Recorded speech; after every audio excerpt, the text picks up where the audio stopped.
And that's why I hate tyranny so much, is that it overruns the strong. It overruns the creative. It attacks the leaders. It attacks the beautiful because the control freaks are like a cancer. They're not dominant. They're malfunctioning.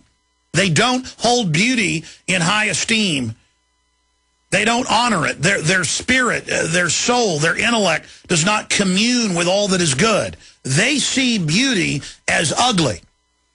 They want to pull it down. I've studied history. I've studied their psychological makeup. In every case in history, these particularly nasty elites do this. Sometimes you get a philosopher king. I'm always against kings and centralized power. But sometimes you get a king who discovers beauty and discovers humanity and society. And those are times when societies flourish like nothing you've seen.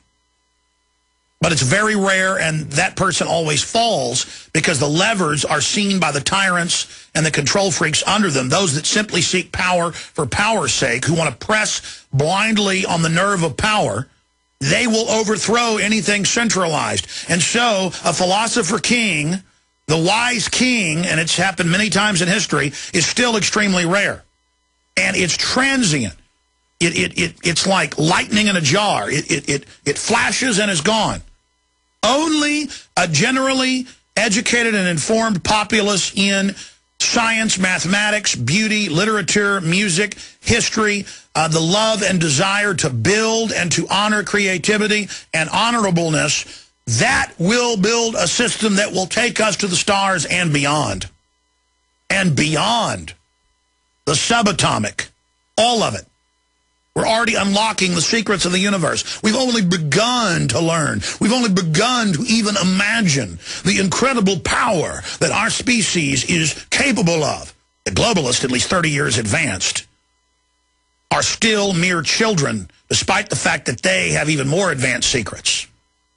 Just because they cold-bloodedly understand how humanity operates and have created this artificial habitat to control us doesn't mean that they still aren't influenced in blowback by the societal poisoning that they've engaged in. And so now you've got psychopathic groups with armies of sociopath control freaks under them, and the mental midgets that also serve them in the lower rungs in control of what can only be described as super science systems, believing that they're cold-bloodedly executing this when they're the opposite of cold-blooded. You people are going to destroy yourselves. You're not just going to destroy us. You can't destroy the general public without destroying yourselves. Have you not learned history? No matter how powerful your genetic engineering, no matter how powerful your computers, no matter how powerful your systems, I don't care that Google can predict mass movements down to almost 100%. Of course, that's what DARPA built it for. I told you 15 years ago I knew it was a crystal ball. What do you think that crystal ball is going to do? It's going to destroy you along with us. You people aren't gods, and you're not meant to be gods. And humanity is only crawling right now. Could humanity in the future control these systems? Assuredly, yes. But not until there's real leadership that doesn't seek to dumb down and destroy, but seeks to unleash the fires of liberty and stand back in awe at what humans can do. I admire strength and beauty. I admire creativity. I admire art. I admire people doing better than I do. When someone's better looking than I or smarter than I'm not disgusted by them. I'm not envious or jealous. I admire them because they're a human and so am I. And it's that type of understanding that is going to free this species. We have the worst of our people running things, who have graduated by degree in the crimes against humanity they've committed until they now are a charnel house orgying in corruption, trying to one-up each other on how ruthless and bloodthirsty and sickening they are.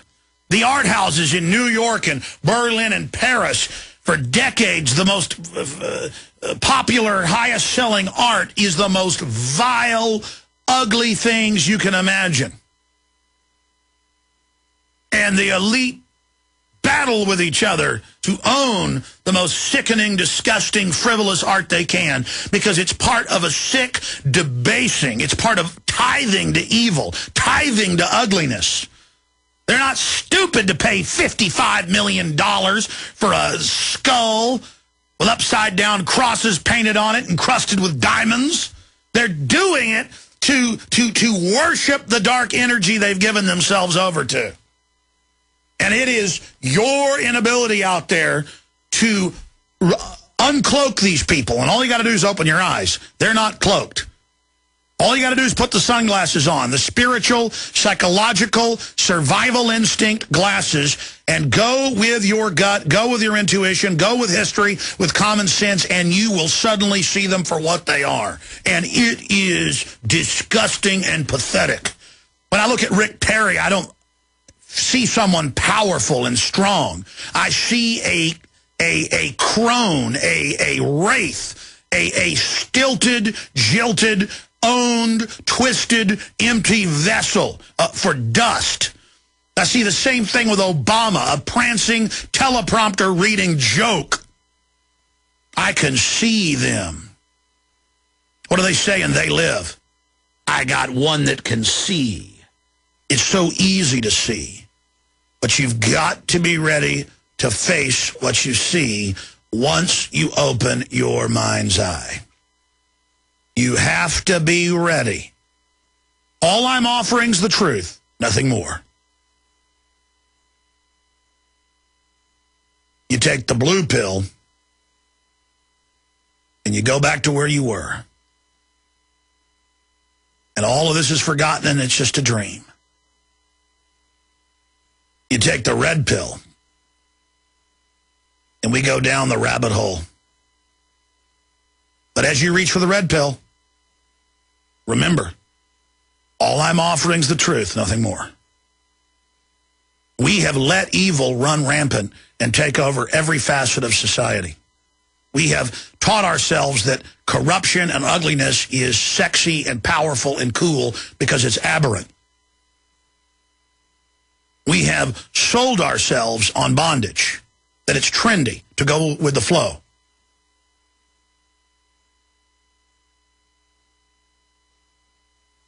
Some people get freaked out by this radio show, and they should. But don't get freaked out and despair. This is the great challenge. You should thank your lucky stars that you are alive right now and part of this great challenge. You are alive at the beginning of the greatest conflict and challenge that our species and this planet has ever seen. The future destiny of our species and all those that came before us and all the 7 billion alive today and all of the trillions to come at the birth of our species, the true next level of where we're going, we are here at that jump point. We are here at that crossroads. The globalists look out across the seas of time and they see the empowering opportunities of uplifting humanity. But because of their fallen nature, they seek to covet this information for themselves, lest you get it and they no longer be in power.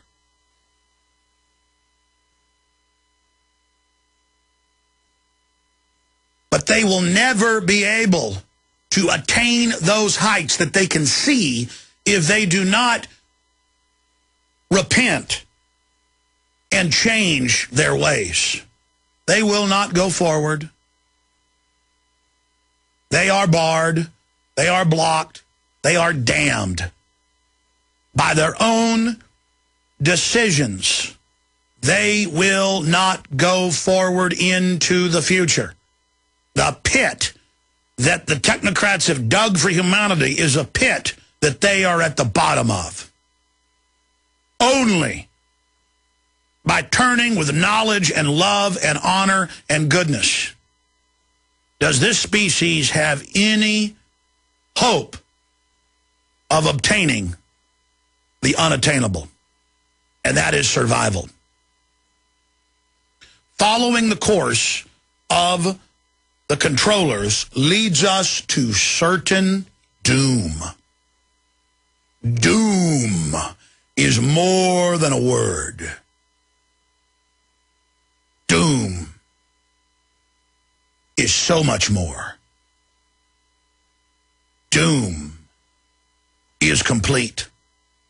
Doom is forever. Doom is irrevocable. Doom is where this road leads. And all of you that believe you will protect yourselves and your families by joining with the system or by trying to sit on the fence, you are neither hot nor cold, so I spit you out of my mouth.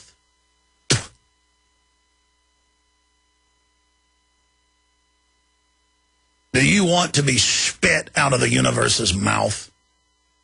Is that what you seek? Better to join with Satan willingly. Better to join and consciously know the evil missile you ride right into Hades than to think you're going to cheat God of justice. You don't think there's good and evil. Look around you. You don't think there's a God. Look where you are, in the middle of wonderment, spinning through space, the light of distant stars, many of which long extinct, burn in your eye, burn in your mind, burn forever in your soul, the light of creativity and creation. We are made in the image of the great creator. The devil is not the grand architect.